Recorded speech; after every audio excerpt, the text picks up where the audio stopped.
بسم اللہ الرحمن الرحیم۔ اسٹینفورڈ یونیورسٹی کے مشہور پروفیسر نکولس بلوم، جنہوں نے اپنی زندگی کے 20 سال بڑی بڑی کمپنیوں کا جائزہ لینے اور ان کے سی اوز کی افیکٹونیس کو چیک کرنے میں گزارے، ان کا ایک مشہور پوڈ کاسٹ ہے جس میں وہ کہتے ہوئے سنے گئے کہ اگر مجھے کسی کمپنی کے سی او بننے کی آفر ہو تو میں قبول نہ کروں، کیونکہ یہ ایک ہاربل جاب ہے، یہ 100 آور پر ویک جاب ہے، یہ آپ کی زندگی کو نگل لیتی ہے، یہ آپ کی چھٹیوں کو نگل لیتی ہے۔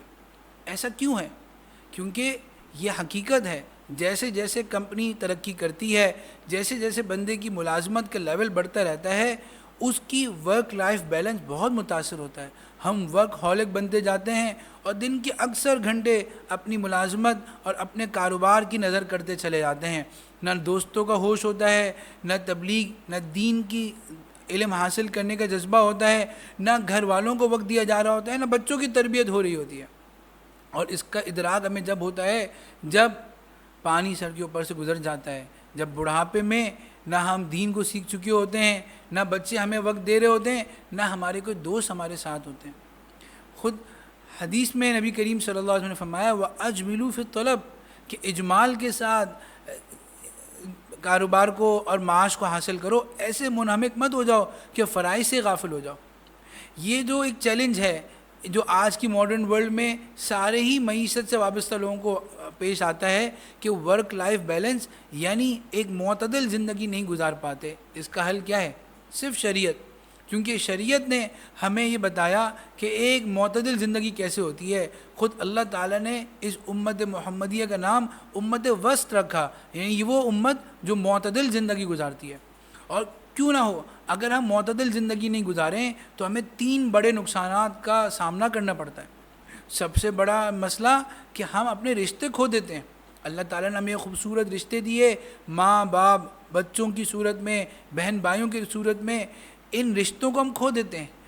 یہ رشتے صرف ایسے نہیں کہ یہ رشتے ہمارے ساتھ جڑے ہوئے ہیں تو چلتے رہیں گے، بلکہ ان کو کوالٹی ٹائم دینا ہوتا ہے، ان کی خوشی غمی میں شریک ہونا ہوتا ہے، ان کو اچھے مشورے درکار ہوتے ہیں۔ اگر ہم یہ سب نہیں دے سکیں اور سارا توجہ ساری وقت اپنے کاروبار کو دیتے رہیں تو ایک وقت آتا ہے کہ یہ رشتے کھوکھلے ہو جاتے ہیں۔ ہم بزنس کو تو چمکا لیتے ہیں لیکن اپنے بچے کھو دیتے ہیں۔ دوسرا بڑا نقصان یہ ہوتا ہے کہ ہم اپنی دینی اور عبادتی ذمہ داریوں سے عہدہ برا نہیں ہو پاتے۔ قیامت میں سب سے پہلے نماز کا حساب ہوگا، لیکن اس کاروبار کی بھاگ دوڑ میں نہ جماعت کا وقت، نہ نماز پڑھنے کا وقت، نہ روزے کا وقت، نہ تراویح کا وقت، نہ ہی حج کی فرصت، نہ ہی تبلیغ کی فرصت۔ ان ساری عبادتوں اور اتنی ساری ذمہ داریوں کو نہ ادا کرنے کی وبال ہماری دنیا میں بھی آتا ہے اور ہماری آخرت یقیناً خراب ہو جائے گی۔ تیسرا بڑا نقصان یہ ہوتا ہے کہ ہم اپنی صحت کو کھو دیتے ہیں۔ کتنے ہی نوجوان آپ جا کے دیکھیں ڈائلیسس یونٹ میں پڑے ہیں کہ اپنی جاب کے اندر پانی کا خیال نہیں رکھا، اپنی ڈائٹ کا خیال نہیں رکھا، جوانی میں ہی شوگر ہو گئی اور اتنا کمایا لیکن بڑھاپے میں کچھ کھا نہ سکے، اپنی بلڈ پریشر کا خیال نہیں رکھا، واک کرنے کا ٹائم نہیں ہے، ایکسرسائز کرنے کا ٹائم نہیں ہے۔ تو یہ جو ایکسٹریم پروفیشنل لائف ہے، یہ جو انتہا پسندانہ زندگی ہے کہ اپنی پوری زندگی کا مقصد صرف کاروبار کو بنا لیا جائے، اس کا حل کیا ہے؟ اس کا حل میں آپ کے سامنے 3 نکاتی حل پیش کرنے کی کوشش کروں گا کہ سب سے پہلا حل یہ ہے کہ ہم سیرت کا مطالعہ کریں۔ ہم دیکھیں نبی کریم صلی اللہ علیہ وسلم کی زندگی کتنی معتدل تھی۔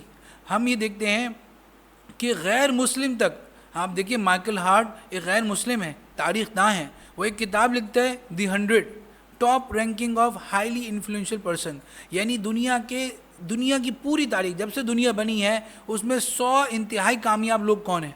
غیر مسلم ہونے کے باوجود، حضور پر ایمان نہ لانے کے باوجود وہ نبی کریم صلی اللہ علیہ وسلم کو پہلے نمبر پہ رکھتا ہے، اور لوگ اس پر اعتراض کرتے ہیں تو وہ کہتا ہے he was the only man who was highly successful in both religious and secular levels, یعنی یہ واحد شخص تھا جو دینی لحاظ سے بھی انتہائی کامیاب تھا، دنیاوی لحاظ سے بھی انتہائی کامیاب تھا۔ حضور صلی اللہ علیہ وسلم اگر ایک مشفق باپ ہیں تو ایک کامیاب فاتح بھی ہیں، اگر ایک وہ محبت کرنے والے شوہر ہیں تو ایک کامیاب گورنر بھی ہیں، ایک جج بھی ہیں، ایک قاضی بھی ہیں، ایک داعی بھی ہیں، سب شعبوں میں انتہائی کامیاب کیوں نہ ہو، وہ آپ تو سرکار دو عالم ہیں، لیکن ظاہری سبب کے درجے میں ہمیں اس کی پیچھے اسٹریٹجی یہ نظر آتی ہے کہ حضور صلی اللہ علیہ وسلم نے تمام زندگی کو ایک معتدل سانچے میں ڈھالا ہوا تھا۔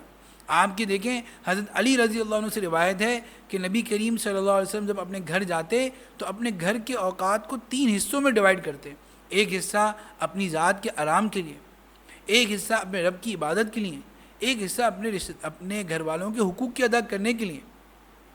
اور کچھ صحابہ کرام حضور صلی اللہ علیہ وسلم کی ازواج مطہرات کے پاس آئے اور ان سے آ کر حضور صلی اللہ علیہ وسلم کی عبادت کا معمولات جاننے چاہے۔ جب ان کو ازواج مطہرات نے معمولات بتائے تو انہوں نے جو ایک پرسیپشن بنایا ہوا تھا کہ نبی تو اتنا عابد ہوگا، اس کے لحاظ سے ان کو کم لگا۔ انہوں نے سوچا کہ نبی کریم صلی اللہ علیہ وسلم تو اگر گناہ ہو بھی جائیں تو بخشے بخشائے ہیں، لیکن ہم تو گناہ گار ہیں، تو ہمیں زیادہ عبادت کرنی ہوگی۔ تو ایک نے یہ نیت کی کہ میں رات بھر سوؤں گا نہیں، عبادت کروں گا۔ ایک نے کہا میں دن بھر روزہ رکھوں گا، کسی دن بھی ناغہ نہیں کروں گا۔ اور ایک نے کہا کہ میں جو ہے شادی نہیں کروں گا اور سارا وقت اللہ کی عبادت میں لگاؤں گا۔ جب نبی کریم صلی اللہ علیہ وسلم گھر تشریف لائے، آپ کو اطلاع ہوئی تو آپ نے ان کو بلا کر تنبیہ فرمائی۔ آپ نے فرمایا کہ میں تم سے زیادہ عبادت کرنے والا ہوں، لیکن دیکھو میں سوتا بھی ہوں اور میں تہجد بھی پڑھتا ہوں، میں کسی دن روزہ رکھتا بھی ہوں، کسی دن نہیں بھی رکھتا ہوں، اور میں شادیاں بھی کرتا ہوں۔ پھر آپ نے فرمایا جو میری سنت سے اعراض کرے گا وہ مجھ میں سے نہیں۔ گویا کہ اگر بیلنس لائف زندگی نہیں گزر رہی تو ہم سنت پہ زندگی نہیں گزار رہے۔ تو اس لیے ہمیں حضور صلی اللہ علیہ وسلم کی سیرت کو پڑھنا ہے کہ کیسے آپ صلی اللہ علیہ وسلم نے ایک معتدل زندگی گزاری۔ دوسری چیز جو بہت اہم ہے وہ ہے کہ ہمیں پاور آف فوکس پہ کام کرنا ہوگا۔ ایک کتاب ہے جو آج کل بڑی مشہور ہے، پاور آف فوکس، جو ایک غیر مسلم ہمیں بتا رہا ہے، لیکن اگر ہم دیکھیں سیرت کے اندر کہ ہمیں پتہ چلتا ہے کہ فوکس کیا ہے، کہ جس لمحہ موجود میں ہم جو کر رہے ہیں اسی پر ہم پوری توجہ دیں۔ اگر ہم آفس میں ہیں تو آفس میں پوری یکسوئی سے ہم آفس میں کام کر رہے ہوں، یہ نہ ہو کہ ہم سوشل میڈیا کی وجہ سے ہم جو ہے آفس سے کام تاخیر کا شکار ہو رہے ہوں۔ لیکن جب ہم گھر آ جائیں تو آفس کا دروازہ بند کر کے اس کی ساری ٹینشنیں وہیں چھوڑ کے آئیں، پھر گھر میں ہم پورے گھر والوں کو یکسوئی سے وقت دے رہا ہوں۔ حضرت عائشہ رضی اللہ عنہ فرماتی ہیں کہ نبی کریم صلی اللہ علیہ وسلم گھر تشریف لاتے تو ہمارے کاموں میں ہماری مدد کرتے، بکری کا دودھ دھونے میں، اپنے نالین مبارک کو سینے میں، کپڑے سینے میں، ان میں لگے ہوتے۔ آپ دیکھیں یہ وہ شخص ہے جس کو سارے عالم کی ہدایت کا ذمہ داری سونپی گئی ہے، جس کے سینے میں ساری دنیا کا غم ہے اور جس کے ساری دنیا دشمن بنی ہوئی ہے، لیکن جب گھر میں آ رہا ہے تو انتہائی سکون کے ساتھ کول اینڈ کام ہو کر گھر والوں کے کاموں میں حصہ دے رہے ہیں۔ اور پھر عائشہ فرماتی ہیں کہ جیسے ہی اذان کی آواز آتی، نماز کا وقت ہوتا تو ایسے ہو جاتے گویا ہمیں پہچانتے نہیں، یعنی اب نماز کا ٹائم ہو گیا تو اللہ اکبر جب ہاتھ اٹھا لیے تو ہم جب ہاتھ اٹھاتے اس کا کیا مطلب ہے کہ ہم نے ساری چیزوں سے ہاتھ اٹھا لیے۔ اب جب ہم نماز پڑھیں گے تو پوری یکسوئی سے پڑھیں گے۔ نماز کی جان کیا ہے؟ خشوع خضوع، فوکس ہونا۔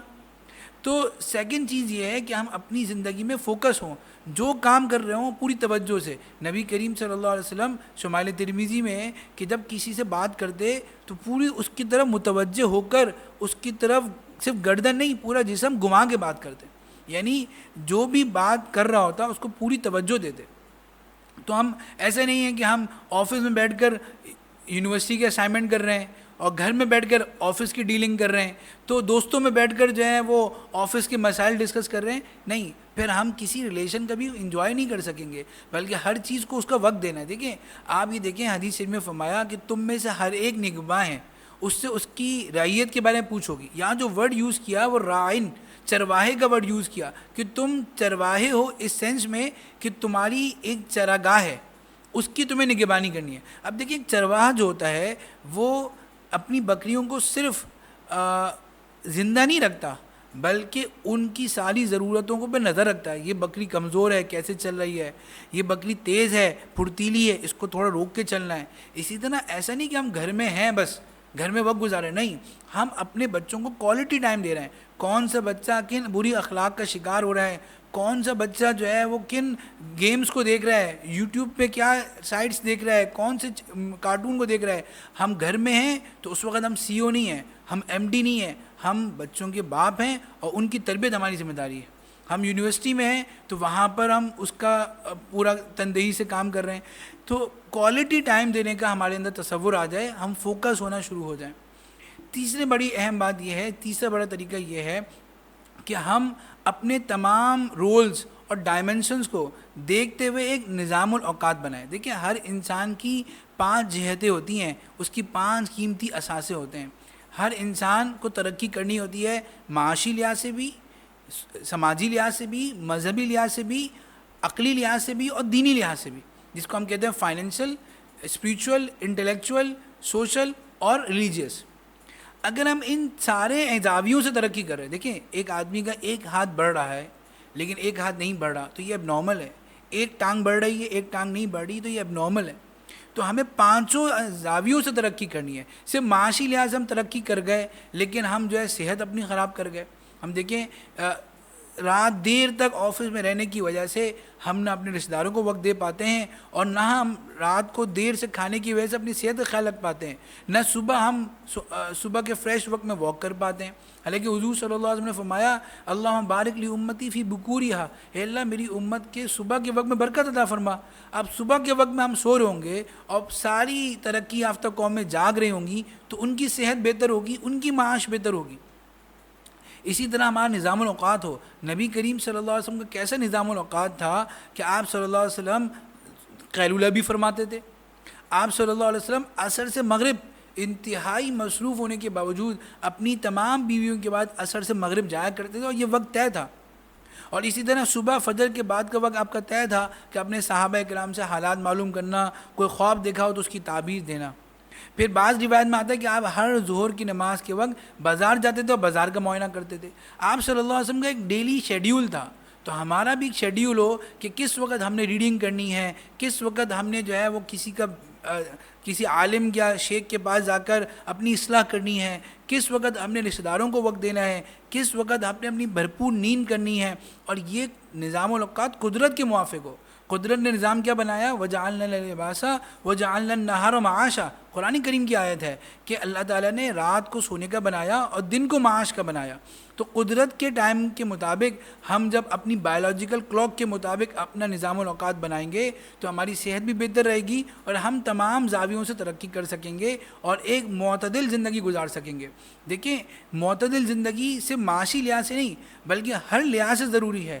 ایک صحابی تھے حضرت عبداللہ بن عمر بن عاص رضی اللہ عنہ، حضور صلی اللہ علیہ وسلم کو ان کے بارے میں پتہ چلا کہ وہ تمام دن روزہ رکھتے ہیں اور تمام رات عبادت کرتے ہیں، تلاوت کرتے ہیں اور پوری دن میں قرآن ختم کرتے ہیں اور تمام رات تہجد پڑھتے ہیں۔ حضور صلی اللہ علیہ وسلم نے ان سے فرمایا کہ دیکھو ایسا نہیں کرو، کبھی روزہ رکھو کبھی نہ رکھو، اور کم سے کم جو ہے وہ 1 مہینے میں، انہوں نے کہا نہیں 1 مہینے میں نہیں، آپ مجھے مزید کی اجازت دیں۔ آپ نے فرمایا 1 ہفتے میں، پھر آخر میں آپ نے فرمایا 3 دن میں قرآن ختم کر لو۔ اس کی وجہ کیا بتائی؟ آپ نے فرمایا اتنی عبادت کرو گے تو ان لعینک علیک حقا، تمہاری آنکھوں کا تم پر حق ہے، ان لزوجک علیک حقا، تمہاری بیوی کا تم پر حق ہے۔ جب آپ کو اتنی عبادت کرنے کی اجازت نہیں ہے جس سے آپ اپنی جسم کی اور اپنے رشتہ داروں کے حقوق ادا نہ کر سکیں تو اتنا معاش میں لگنا کہاں سے جائز ہو جائے گا جس کے ذریعے آپ دوسرے حقوق سے بے پرواہ ہو جائیں۔ تو اس لیے بہت ضروری ہے کہ ہماری کمپنی میں شریعہ کمپلائنس ہو اور وہ ہمیں ایک جاب ڈسکرپشن اور KPIs بتائے کہ بھائی اتنے وقت ہم نے جاب کرنی ہے اور اس کے بعد ہماری کمپنی میں کوئی لیٹ سٹنگ نہ ہو، کوئی اوور ٹائم نہ ہو، اور اس کے بعد سب لوگ اپنے گھروں پر جا کر اپنی دیگر ذمہ داریوں سے عہدہ برا ہو سکیں۔ اسی میں دنیا کی بھی خیر ہے اور اسی میں آخرت کی بھی خیر ہے۔